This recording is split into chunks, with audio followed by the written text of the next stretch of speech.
Food for thought, part 5.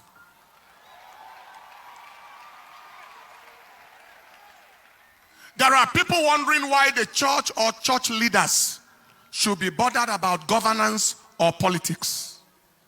That is very absurd, very ridiculous. It is as ridiculous as asking why a person should be interested in the sanity of the pilot that is to fly him in an aircraft. Or why a person should be concerned about the expertise of the surgeon that is to perform a major operation on him. Or why a person should be worried about the health and hygienic status of the caterer that serves him food. Please understand this. Anyone who is not concerned about those things that concern his existence is a concern himself.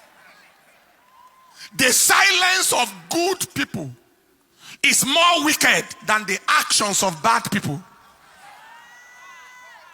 Evil thrives when good people are silent, and most times silence is taken to mean consent.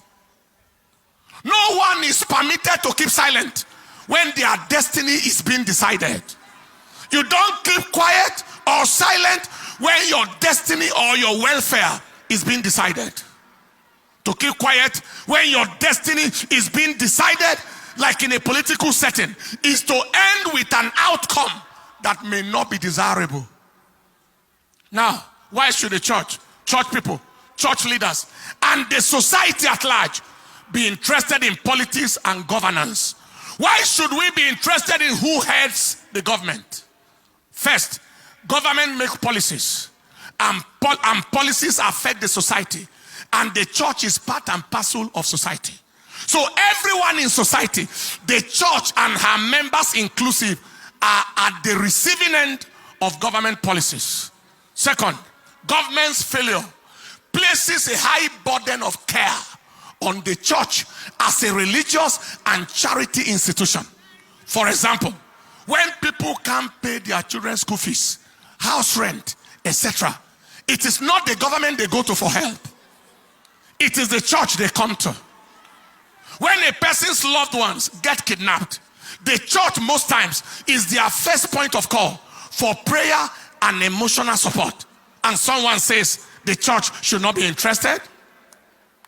Government's inability, incapacity, and irresponsibility leading to insecurity of lives and properties of the citizens places a high burden of responsibility on the society at large, the church inclusive.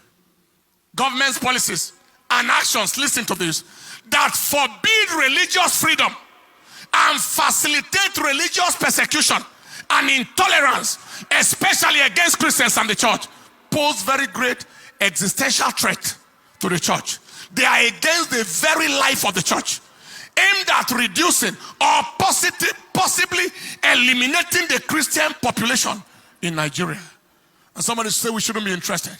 Many have rapidly forgotten what happened in 2015. There was the presidential candidate of the coalition with a track records that didn't appear favorable. His speeches and actions before then were contrary to religious freedom. Many were warned of what was coming, but it fell on deaf ears. The youth then campaigned, including civil societies and others. They claimed that insecurity will be handled, corruption will be handled, etc. What was the outcome? Escalation of religious intolerance and the persecution of the church went to another level.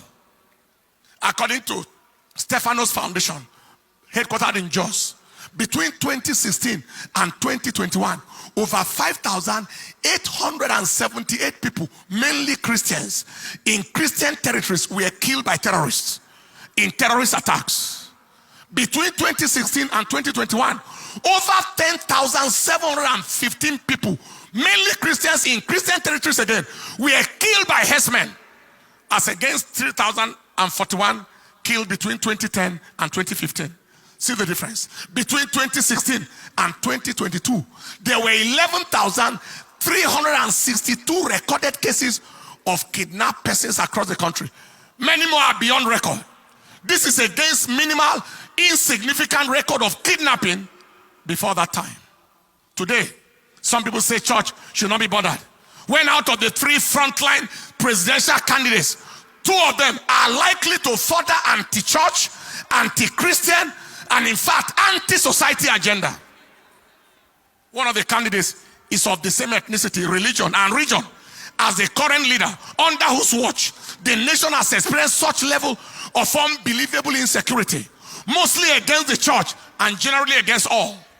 The repetition of the same disaster is not hard to imagine, especially as this same candidate has not condemned any killing once by his people. He has not condemned it once. He has not visited anywhere once to condone with any people. He steps into power, he continues from where it has stopped. The second candidate chose a Muslim vice president, being a Muslim himself, despising, disregarding the plight and the value of the church in Nigeria. The third candidate, the third one, remains the only sensible, only credible way to go. Not just for the good of any region or religion, but for the good of the nation as a whole. So for anyone to say that church should not be involved in governance and politics of the nation, he is either daft, deceived, dubious and fraudulent, demented, that is insane, or a demonic agent from hell who want the destruction of the church.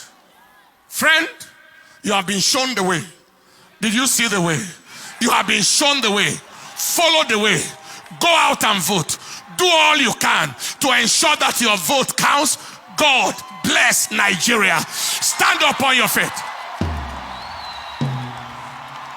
Somebody may say, but the one, no, you can go ahead. The one that is of the same religion and region and ethnicity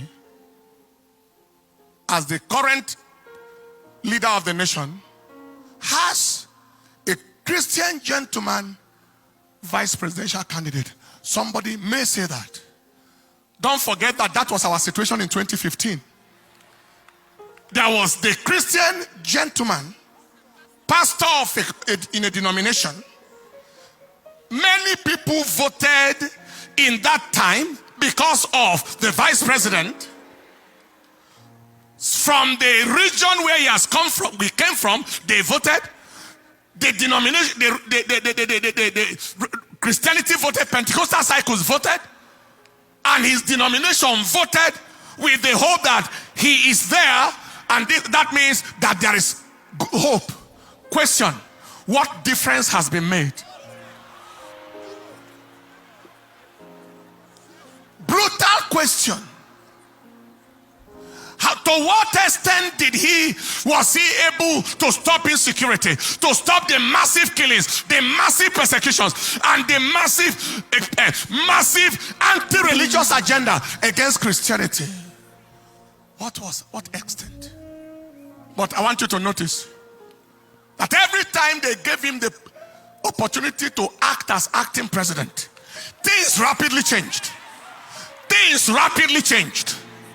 But to what extent was he given that opportunity? So don't let anybody deceive you. That so let us vote because of this and that and that. Let nobody deceive you. Open your eyes. We shall not let history repeat in our nation. We shall not let history repeat in Nigeria. Wasn't that vice president, the current one, wasn't he good enough to come out as presidential candidate? Why was he denied? Why didn't it happen?